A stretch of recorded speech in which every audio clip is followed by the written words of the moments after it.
ओडिशा में एक स्थान है रेमुणा, जहां खीर चौरा गोपीनाथ जी का भव्य मंदिर स्थित है। वहां रात्रि में ठाकुर जी को 11 मिट्टी के स्कोरों में खीर का भोग लगाया जाता है और भोग लगने के बाद जितने दर्शनार्थी होते हैं सब में वह खीर प्रसाद स्वरूप बांटी जाती है। एक दिन की बात है, श्री माधवदास जी वृंदावन के महान संत जगन्नाथपुरी जा रहे थे।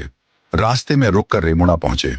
उन्होंने सुना कि यहाँ गोपीनाथ जी को खीर का भोग लगता है, तो रुक गए, शायद कुछ प्रसाद मिल जाए। रात्रि में ठाकुर जी को शयन का समय हुआ। 11 सकोरों में खीर चढ़ाई गई। भोग लगने के पश्चात प्रसाद वितरण हुआ। भीड़ बहुत थी। माधवदास जी पीछे खड़े थे। प्रसाद भंटते भंटते माधवदास जी तक पहुंचते पहुंचते खीर समाप्त हो गई।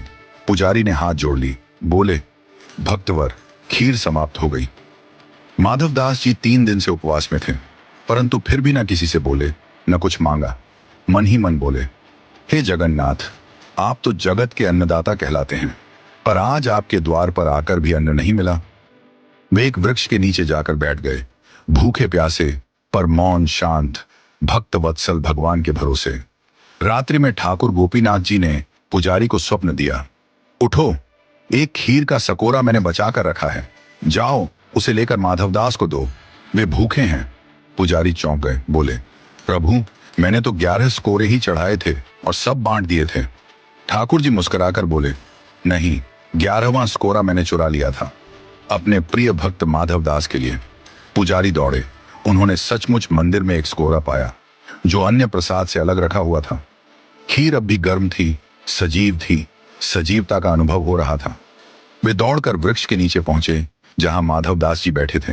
बोले, भक्तवर, प्रभु का प्रसाद पाओ। माधवदास जी बोले, अब इतनी आधी रात को खीर कहां से आ गई? क्या आप दोबारा बना लाए हैं? पुजारी भाव विह्वल होकर बोले, नहीं, प्रभु गोपीनाथ जी ने आपके लिए स्वयं चुरा ली थी खीर, आप भूखे ना रहें, इसीलिए। यह सुनते ही माधवदास जी प्रेम में झूम उठे। अगली सुबह उन्होंने मंदिर प्रांगण में नृत्य करना प्रारंभ किया। बोल उठे, वाह मेरे ठाकुर, दूसरे भगवानों को लोग चढ़ाते हैं, लेकिन मेरे ठाकुर जी तो चुराते हैं अपने भक्तों के लिए। ये तो खीर चौरा है, खीर चुराने वाले गोपीनाथ।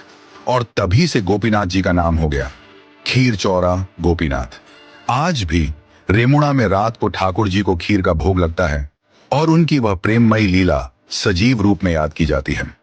भगवान कभी कभी भक्त के लिए चोर भी बन जाते हैं, क्योंकि उनका धर्म है भक्तों का रक्षक बनना। जो मांगते नहीं वो पाते हैं, ठाकुर जी की सबसे गहरी कृपा। बोलिए भगवान जगन्नाथ जी की जय, संत माधवदास जी की जय। जय जय श्री राधे।